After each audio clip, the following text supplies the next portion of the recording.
Una, kilikili. Di ba yun hindi makinis ang muka? May tinatago namang kalinisan sa budhi. Di tulad mo, Linlin Sonyo Cruz. Masyado mo kung ano, galit na galit sila. Ha? Ako kasi, hindi ako marunong umasa sa bulsa ng iba. Ito yung totoo. Marunong ako magpagod. Ganon. Alam mo kasi pag nakakontento tayo sa buhay, masaya ka. Sample ko na lang may pamilya ka, di ba? Matino naman, kahit ba walang kinikita asawa mong hindi maganda tulungan mo para maging ayos ng pamilya nyo, di ba? Tapos ngayon, masisira ang pamilya. Di ba? Tapos, magliligalig, hanap ng iba. Tapos, nagkaroon ng pamilyang iniwanan. Tapos, hindi kayo matatahimik. Ako sabihin mo salot? Paano ako naging salot sa mundo? Linlin Sonyo Cruz? Abang linis mo. Ang linis mo naman. At least ang anak ko nag-iisa lang ang mukha. Kumusta naman sila? Ewan ko kung sino sila yon. Ganun lang naman Huwag nyo kasi ginagalit masyado yung sarili ninyo. Tingnan nyo ako. Relax. Relax. Relax. Tsaka isa pa ganito pag may pamilya tayo, kahit gaano kahirap, mahalin natin, tulungan ng asawa. Hindi yung magligalig, hahanap ng iba. Tapos pag may pamilyang iba, liligaligin nila. Yun ang mga taong di nakokontento. Tapos post ka ng post, sabihin mo pa akong salot. Salot, yung mga taong di nakokontento. Yung mga taong maligalig sa buhay. Salot. Yung mga taong gano'n. Ayun. At ako, paano mo sabihin salot? Paano ko naging salot? Nakilala ko man ang asawa ko nga. Hindi nga asawa, di man kami kasal, di ba? Ha? Salot ako. Hindi ako magiging salot. Bakit? Yung tao nakilala ko, 3 years o 4 years na silang hiwalay.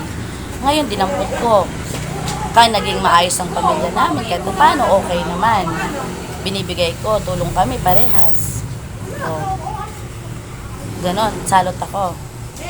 Paano ko naging salot? Naging salot sana ako kung nanira ako ng pamilya. Dumampot nga ako ng taong iniwanan naging okay naman. Dahil bakit? Nakukontento ako kung ano meron ako. Yun. Dapat yun ang inaalam mo, hindi pa post-post ka ng buhay mo, hindi maganda.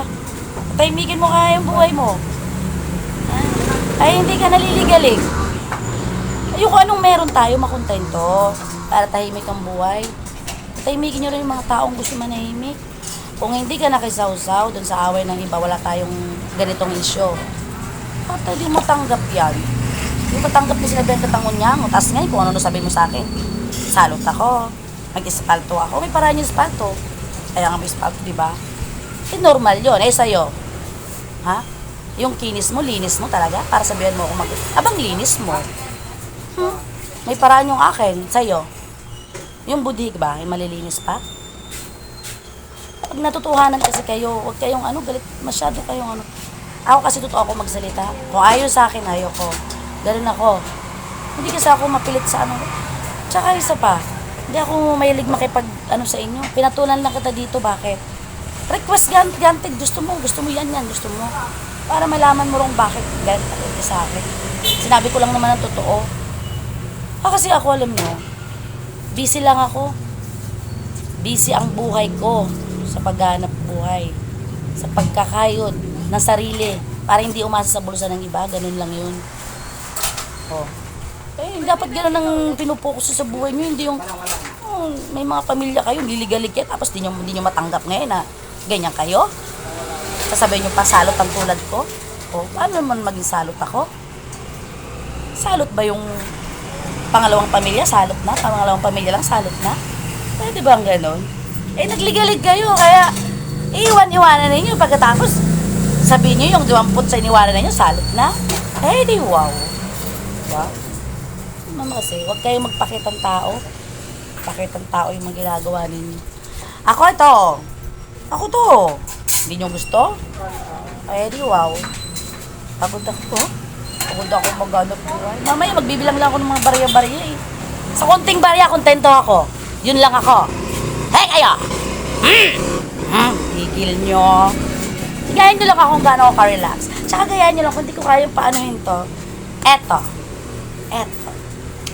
Love you.